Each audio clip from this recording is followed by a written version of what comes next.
Welcome to Shark Movie Sunday, where every Sunday we're going to have a look at a shark movie from around the world.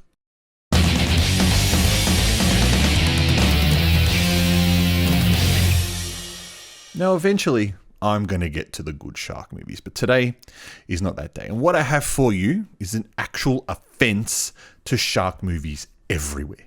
Even Wild Eye Releasing would be embarrassed to release something this bad, so that's saying something. This is Psycho Shark, also known as Jaws in Japan, and both of those titles are very misleading. This movie should be called Sexy Girls in Bikinis Who Keep Watching a Recording of Their Day. Two wildly attractive Japanese girls, apparently named Miki and Mai, decide for some reason to go on a holiday to a beachside resort where they appear to be the only guests. The official overview says that the girls are lost and some weird dude takes them to another lodge instead, but for some reason, I think that's incorrect. The two girls are shoved a video camera and told to record their stay. My guess is that he thought they would film themselves in the shower so he could sell the recordings to a softcore adult company, but in reality, the girls just feel the most mundane things they can think of, and then they repeatedly watch it again and again. This is how the runtime of the movie gets padded out to 65 minutes. Then one of the girls decides to go get something to eat. On her way, she meets the dude again, has a barbecue lunch with him, and then falls in love instantly, to the point where she tells her friend to go back to Tokyo because she's in love.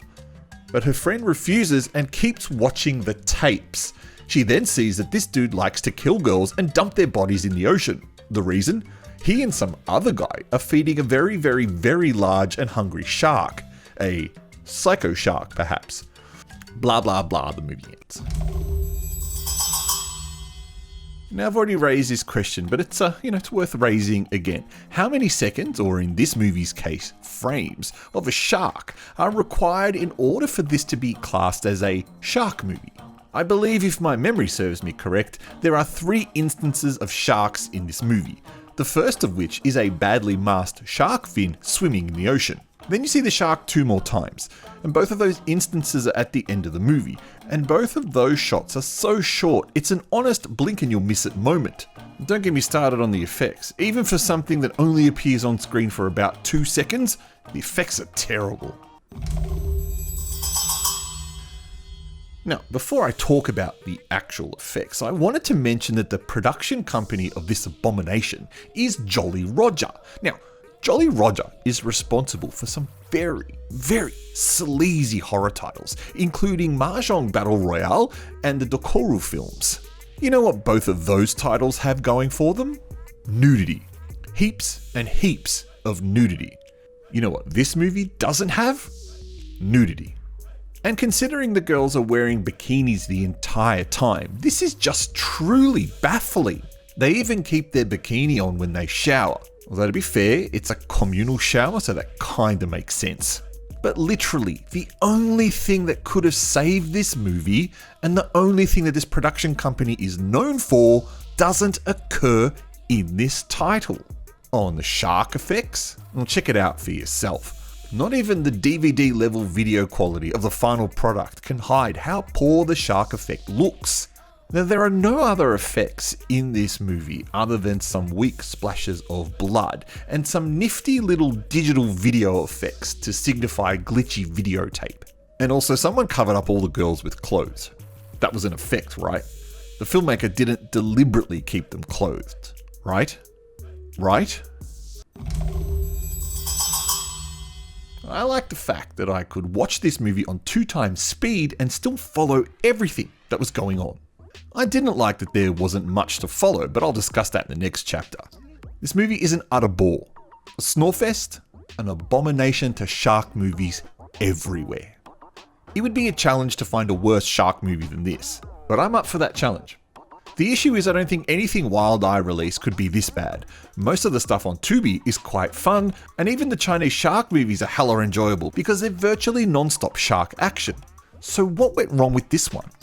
I think that reality hit the filmmaker when it came to actually realizing they had to add sharks to the movie.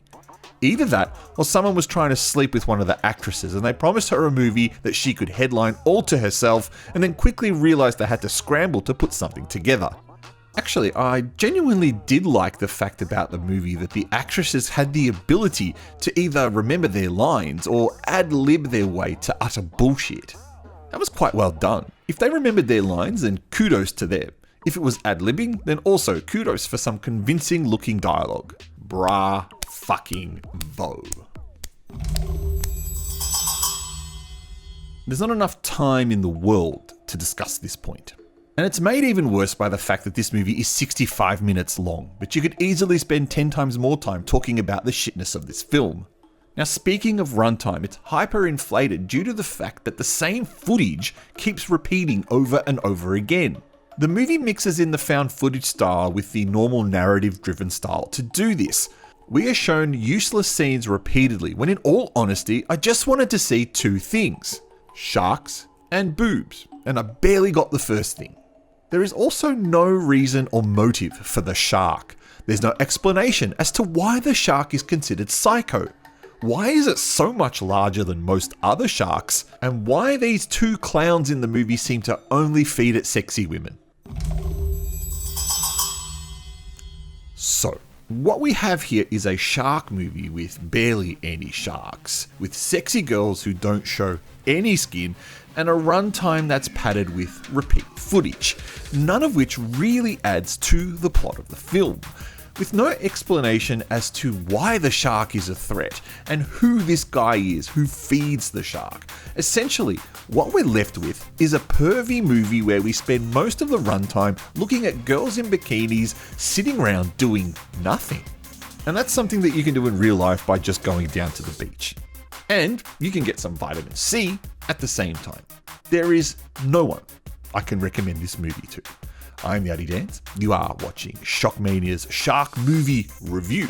Sunday, thank you for tuning in. Please press like if you enjoyed it, subscribe for more. Otherwise, I'll catch you next Sunday for another shark movie.